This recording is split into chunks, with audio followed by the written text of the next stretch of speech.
Hey everybody, how's it going? Lepidopager here once again after another hiatus. I've had a hard couple of months. Let me tell you what.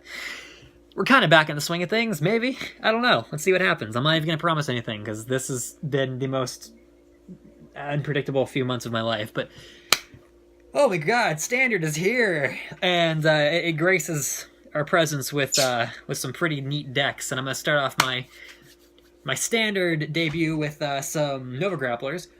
I got into this is my very first deck when I got into the game. It was mixed with Mega Colony, obviously, but like when I first got into the game, I first wanted to play Nova Grappler, and because of Blows. And obviously, then the bug stole my heart, but so I figured why not start my standard deck collection with Nova Grapplers, right? So I have two builds, and this is the first build I'm going to show off, and then during my next deck profile, I'll show off my other one, but this is my Riser build. And the other one being like more Asura Kaiser based. I do prefer that one to this, but this build is more of a frontward assault where you restand things with Perfect Riser, whereas the Asura Kaiser one is more, how do I explain it? This one has like a set play style, the other one is a little more unpredictable. I love both of them. This one has definitely been really good to me, so let's just jump into it. Of course, it's an Excel clan, so you don't have to worry about much, whatever. I wanted to be more creative with the counters for this deck, but honestly, I couldn't figure out anything. Unless there's like Transformer cards out there or something. So your starter is obviously going to be Battle Razor. Right on him, draw a card. He is the only starter in the game right now, I think anyway, that has like purpose to the game aside from being your starter, though, which is kind of threw me off a little bit. Grade 3 counts it off with 4 Perfect Razor. This is your boy. He's your main grade 3. When he swings, you can counterblast 2, stand 2 units in your front row. This obviously helps out with aggressive plays. If he hits, you can countercharge 1 and give a unit plus 5k, which never goes off, so don't even worry about it.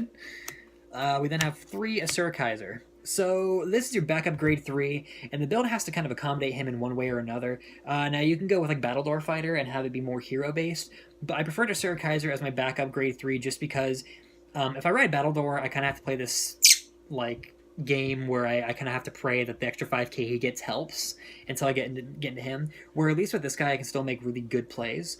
And then if you don't know what his ability is, it's the same thing as his old one. When you draw a grade 2 or higher, when you drive check a grade 2 or higher, you can stand one of your units. If it's a grade 3 that you check, you can counterblast 1 and give that unit plus 10k. So really solid. We then have 2 Maximum Riser, which is your best like aggro grade 3. If he attacks and he's not boosted, he gains 10k, which means he's just perfect for the Excel circle. Really, really solid card. I love the fact that he's probably the only thing in this deck that doesn't really care if your opponent gets a damage trigger. And trust me, that's really FC up. We then have 4 Burst Riser. When your Vanguard swings, you can counterblast 1, soulblast 1, restand him. If your opponent is at 4 damage, you can give him plus 3k. He just kind of takes a bit of slack off of Perfect Riser and lets you, for an extra counterblast, restand an extra card. So you're basically getting all 3 of your rearguard attacks back, and he's very solid in that regard. The extra 3k helps him get over damage, damage triggers if he's on the Excel circle, and just helps you hit numbers, and that extra 3k is really appreciated. And then his partner in crime is 4 high-powered Razor Custom, which is like my favorite card in the deck right now, just from art alone, pretty much. When you place him, you can call Battle Riser from the Soul, and then when he hits, you can put Battle Riser back into the Soul. Counterblast 1 and stand one of your units. So a bit of on-hit pressure that it doesn't go off a ton, but it definitely helps to be there. So I've really enjoyed using him. And then we have 3 Boomerang Thrower. He is just to accommodate a lack of resources. When he's placed, when he's called, excuse me, if you have no soul, you can countercharge 1, and if you have no face-up counterblast, you can countercharge 1. So it helps. Damage denial is a big thing that your opponent's going to try to pull off, and he kind of helps in that regard. Other than that, though, this guy doesn't really hit any numbers. He's kind of, I don't know, he's like the last thing you really want to call. I don't really get a ton of use out of him. For grade ones, we have your main boy here, which is Razor Custom. So he has two abilities, one a lot more useful than the other, but when he's on Vanguard, if it's the first turn of the game, you can put a card from your hand to the soul to have him attack with no counter or with no drive check. It's solid for an opening play, but I will say that I don't use it a ton, mainly because I only use it if I have like an overabundance of grade 3s in my hand, or like an extra draw trigger or something I don't really want to use. But his other ability is if anything in the same column as him stands, he can stand with it. So it's a free booster, free restanding booster, and I love him in that regard. He and Burst Riser are like an amazing pair. Yeah, he's solid. I like him a lot. And then we have 4 Jet Razor. So Jet is kind of whatever you need him to be. Every time you call a unit, he gains 3k, which means he can hold a column by himself if you don't have a lot of resources. And he can be a really solid booster, and he can also make use of the Excel Circle if you have nothing else that can do it for him. So he's flexible, and that's why I really, really enjoy him. I feel like, you know, your first grade 3 turn, you can call him wherever you need him, call whatever you need, even if you just call 2 units, right, like a rear guard and a booster, or, you know, like a rear guard and like an Excel Circle, whatever. He, just alone from that, can be like a pretty dangerous column. And I like that flexibility. I like the fact that in a deck that doesn't have a lot of resources to work with, you can kind of have something that lets you at least have a bit of freedom. And then we have like my least favorite card in the deck, which is Transrazor. He's all right. His ability is Soul Blast 2, Countercharge 1, and if you boost Soul Blast 2, you can Countercharge 1, and if the boost is targeting a Vanguard, he'll gain 3k. He's not like super great, but he's solid enough in this deck that he also helps with damage denial. And again, that does happen a lot. Like your opponent will damage deny you if you hit Perfect Razor, and it sucks. And so you kind of need cards like this that can help out as much as they can. Honestly, if there were better things in the deck, I would replace him. But since we had to have limited resources, we wound up running things like this, which is a Rocket Hammerman. Rocket Hammerman is basically just there to boost Thrower, or Boomerang Thrower. When you boost a hero, you can Soul Blast 1, have him gain 5k.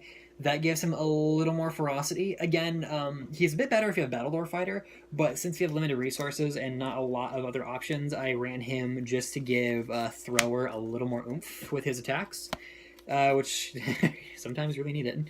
Other than that, he's just kind of this generic-ass AK, but really solid card. I debated on taking him out in this build for Death Army Guy.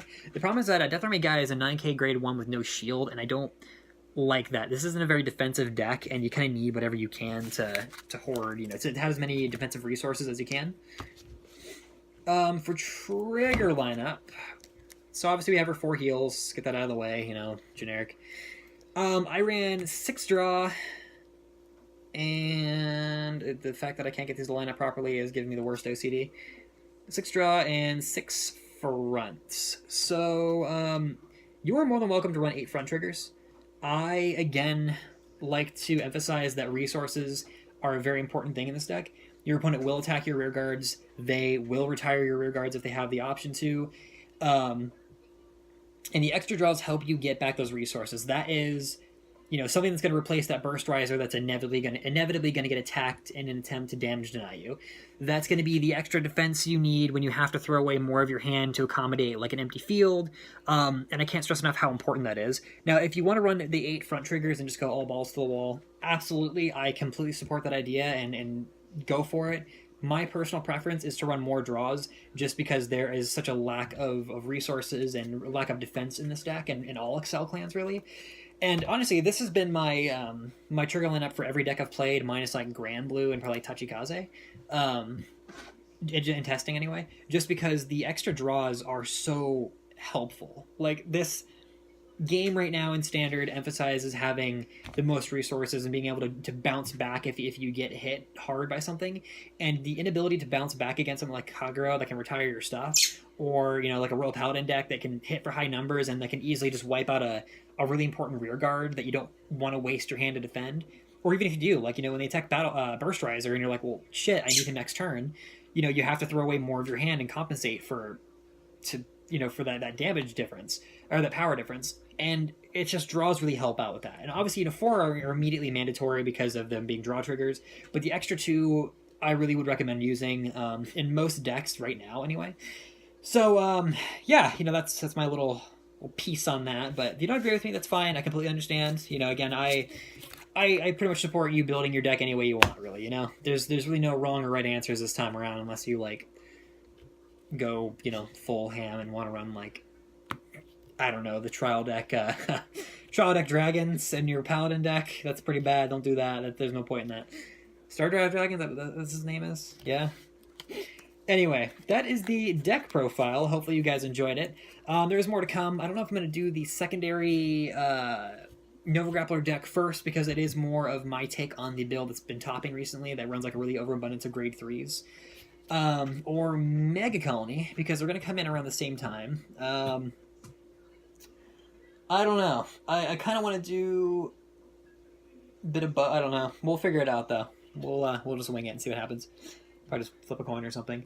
Anyway, hopefully you guys enjoyed the video. Remember to comment, rate, subscribe for my infrequent uploads. I'm going to try to do it a lot more. I can't really do a lot of discussion videos right now. My microphone broke, and I've just kind of given up recording on PlayStation. It's annoying, but I'll get a new computer soon. I keep saying that. I've been saying that for like 1.5 years. Anyway, hopefully you guys enjoyed the video, and I will see you guys next time. Bye.